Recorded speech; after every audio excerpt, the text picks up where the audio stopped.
ರಾಯಾಗಿ ಯಶ್ ಅವ್ರನ್ನ ನೋಡ್ತಾ ಇದ್ದೀವಿ. ಟಾಕ್ಸಿಕ್ ರಿಲೀಸ್ ಆದಾಗ ಆನಂತರದಲ್ಲಿ 26ನೇ ತಾರೀಕು ನಾವು ರಾವಣನಾಗಿ ಯಶ್ ಅವ್ರನ್ನ ನೋಡ್ತಾ ಇದ್ದೀವಿ.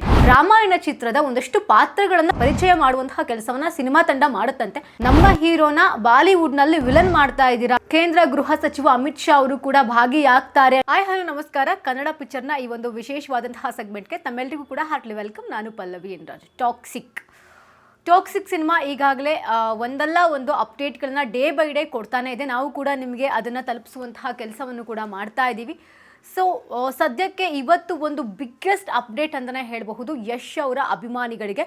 ಬಿಕಾಸ್ ಇದೇ ವರ್ಷದ ಒಂದು ಬಹುನಿರೀಕ್ಷಿತ ಸಿನಿಮಾ ಅಂತಂದರೆ ಅದು ಟಾಕ್ಸಿಕ್ ಸಿನಿಮಾ.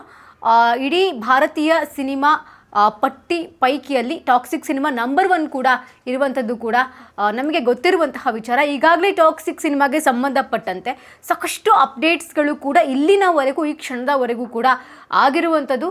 ಸೊ ಸದ್ಯಕ್ಕೆ ಒಂದು ಬಿಗ್ಗೆಸ್ಟ್ ಅಪ್ಡೇಟ್ ನಮ್ಮೆಲ್ಲರಿಗೂ ಕೂಡ ಸಿಗ್ತಾ ಇರುವಂಥದ್ದು ಕೂಡ ಅಂತ ನೋಡ್ತಾ ಹೋಗ್ಬೋದು. ಯಾಕಂದರೆ ಇದೇ ಮಾರ್ಚ್ 19ನೇ ತಾರೀಕು ಟಾಕ್ಸಿಕ್ ಸಿನಿಮಾ ರಿಲೀಸ್ ಆಗ್ತಾ ಇದೆ. ಜೊತೆಗೆ ಅದೇ ಒಂದು ವಾರದ ಅಂತರದಲ್ಲಿ ರಾಮನವಮಿಯ ದಿನದಂದು ಮಾರ್ಚ್ 26ನೇ ತಾರೀಕು ರಾಮಾಯಣ ಚಿತ್ರದ ಒಂದಷ್ಟು ಪಾತ್ರಗಳನ್ನು ಪರಿಚಯ ಮಾಡುವಂತಹ ಕೆಲಸವನ್ನು ಸಿನಿಮಾ ತಂಡ ಮಾಡುತ್ತಂತೆ.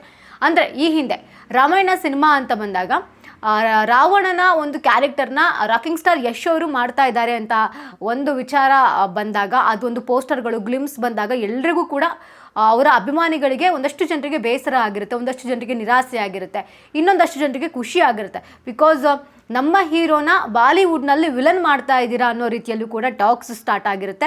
ಜೊತೆಗೆ ರಾವಣನ ಕ್ಯಾರೆಕ್ಟ್ರು ಮಾಡಬೇಕು ಅಂತಂದರೆ ಅಂತಿಂಥವ್ರನ್ನ ಹಾಕೊಳ್ಳೋಕ್ಕಾಗಲ್ಲ. ಅದಕ್ಕೆ ಒಂದಷ್ಟು ಬಲಾಢ್ಯತೆ ಇರಬೇಕು. ಒಂದು ರಾವಣ ಹೇಗಿದ್ದ ಅನ್ನೋ ಒಂದು ಇಮ್ಯಾಜಿನೇಷನ್ ಯಶ್ ಅವ್ರನ್ನ ನೋಡಿದ್ರೆ ಬರಬೇಕು. ಈ ರೀತಿಯ ಕ್ಯಾರೆಕ್ಟರ್ಗೆ ಇವರೇ ಸೂಟ್ ಆಗ್ತಾರೆ ಅನ್ನೋ ರೀತಿಯಲ್ಲೂ ಕೂಡ ಒಂದಷ್ಟು ಜನ ಮಾತಾಡಿದರು. ಸೊ ಸದ್ಯಕ್ಕೆ ಆ ಒಂದು ಗ್ಲಿಂಪ್ಸ್ ನೋಡಿ ಎಲ್ಲವೂ ಕೂಡ ಕಂಪ್ಲೀಟಾಗಿ ಗ್ರಾಫಿಕ್ಸಿಂದ ಕೂಡಿರುತ್ತೆ. ಅದರಲ್ಲಿ 3Dನಲ್ಲಿ ಅದೊಂದು ಗ್ಲಿಂಪ್ಸ್ ನೋಡಿ ಆಲ್ಮೋಸ್ಟ್ ಅವರ ಫ್ಯಾನ್ಸು ದಿಲ್ಖುಷ್ ಆಗಿದ್ರು ಅಂತಲೇ ಹೇಳಬಹುದು ಆ ಟೈಮ್ನಲ್ಲಿ. ಸೊ ಈಗ ಈ ಟೈಮ್ನಲ್ಲಿ ಅಂದರೆ ಇನ್ನೇನು ಟಾಕ್ಸಿಕ್ ರಿಲೀಸ್ ಆಗಿ 1 ವಾರಗಳ ಅಂತರದಲ್ಲಿ ರಾಮಾಯಣ ಸಿನಿಮಾದ ಒಂದಷ್ಟು ಪಾತ್ರಗಳನ್ನು ಪರಿಚಯಿಸುವಂತಹ ಕೆಲಸವನ್ನು ಸಿನಿಮಾ ತಂಡ ಮಾಡುತ್ತಂತೆ. ಯಾಕೆಂದರೆ ಅವತ್ತು ರಾಮನವಮಿ ಇರುತ್ತೆ. ರಾಮನವಮಿ ಎಂದೇ ನಾವು ಈ ರೀತಿ ಒಂದು ಪ್ರೋಗ್ರಾಮ್ ಮಾಡ್ತೀವಿ ಅಂದರೆ ನಮಗೊಂದು ಬ್ಲೆಸ್ಸಿಂಗ್ ಸಿಗುತ್ತೆ ಅನ್ನೋದು ಸಿನಿಮಾ ತಂಡದ ಒಂದು ಪ್ಲ್ಯಾನ್ ಆಗಿರುವಂಥದ್ದು ಕೂಡ ನೋಡಬಹುದು. ಈ ಸಿನಿಮಾದಲ್ಲಿ ರಾಮನ ಪಾತ್ರವನ್ನು ಮಾಡ್ತಾ ಇರುವಂಥದ್ದು ರಣಬೀರ್ ಕಪೂರ್ ಅವರು, ಜೊತೆಗೆ ಸೀತೆಯ ಪಾತ್ರವನ್ನು ಮಾಡ್ತಾ ಇರುವಂಥದ್ದು ಸಾಯಿ ಪಲ್ಲವಿ ಅವರು. ಒಂದಷ್ಟು ಪಾತ್ರಗಳ ಪರಿಚಯವೂ ಕೂಡ ಈಗಾಗಲೇ ಗೊತ್ತಿರುತ್ತೆ. ಅದನ್ನು ಸ್ವಲ್ಪ ಎಲಾಬ್ರೇಟ್ ಆಗಿ ತೋರಿಸುವಂತಹ ಪ್ರಯತ್ನ ಮಾರ್ಚ್ 26ನೇ ತಾರೀಕು ರಾಮಾಯಣ ತಂಡ ಮಾಡುತ್ತೆ. ಸೊ ಇದೊಂದು ದೊಡ್ಡದಾಗಿರುವಂತಹ ಒಂದು ಈವೆಂಟ್ ಆಗಿರುತ್ತೆ. ಈ ಈವೆಂಟಲ್ಲಿ ರಾಜಕಾರಣಿಗಳಿರ್ತಾರೆ, VIPs ಇರ್ತಾರೆ, VVIPs ಇರ್ತಾರೆ. ಜೊತೆಗೆ ರಣಬೀರ್ ಕಪೂರ್ ಅವ್ರು ಏನಿದ್ದಾರೆ ಅವ್ರ ಕಡೆಯಿಂದಲೂ ಕೂಡ ಒಂದಷ್ಟು ಜನ ಸೇರ್ಕೊಂಡಿರ್ತಾರೆ ಈ ಕಾರ್ಯಕ್ರಮಕ್ಕೆ. ಅದರ ಜೊತೆಗೆ ಯಶ್ ಅವ್ರ ಕಡೆಯಿಂದಲೂ ಕೂಡ ಒಂದಷ್ಟು ಜನ ಬರಬಹುದು ಅಂತ ಒಂದು ನಿರೀಕ್ಷೆ ಇದೆ. ಸೊ ಗೊತ್ತಿಲ್ಲ ಕಂಪ್ಲೀಟಾಗಿ.